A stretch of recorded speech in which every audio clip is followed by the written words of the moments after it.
Hi, I'm doctor Shailaja Ekambaram. She's a breast and pulse clinic, Nellore.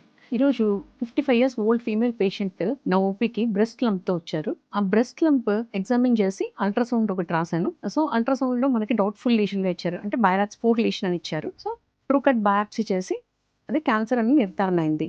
So ఆమెను history తీసుకుంటే, హిస్టరీలో ఎవరికన్నా బ్రెస్ట్ క్యాన్సర్ ఏమన్నా ఉందా అని అడిగితే వాళ్ళ సిస్టర్కి బ్రెస్ట్ క్యాన్సర్ ఉందని అప్పుడు చెప్పారు. సో అయితే ఈ సిస్టర్కి ఉన్నప్పుడు మీరు ఎందుకు ఇయర్లీ చెకప్స్కి రాలేదు, అట్లీస్ట్ డాక్టర్ విజిట్ ఎందుకు చేయలేదు ఇన్ ఇయర్స్ అంటే, నేను అంతా బాగానే ఉన్నాను కదమ్మా, అందుకని నేను నెగ్లెక్ట్ చేశాను, నాకేం ప్రాబ్లం లేదు అని చెప్పారు. సో క్యాన్సర్ ఉన్నంత మాత్రాన వాళ్ళకి పెయిన్ ఉండడం కానీ, అంటే వాళ్ళు ఫెట్టిగ్ ఉండడం ఇలాంటివి అన్నీ ఏమి ఉండవు. ఫ్యామిలీ హిస్టరీలో మీకు బ్రెస్ట్ క్యాన్సర్ కానీ ఉంటే, మదర్కి కానీ సిస్టర్కి కానీ డాటర్స్ కానీ వీళ్ళల్లో ఎవరికన్నా ఉంటే మీరు ముందుగా డాక్టర్ని విజిట్ అయ్యి gene testing BRCA1 or BRCA2 gene testing వల్ల మీరు ఎంత మనకి ఛాన్సెస్ ఉన్నాయనేది కనుక్కోవచ్చు.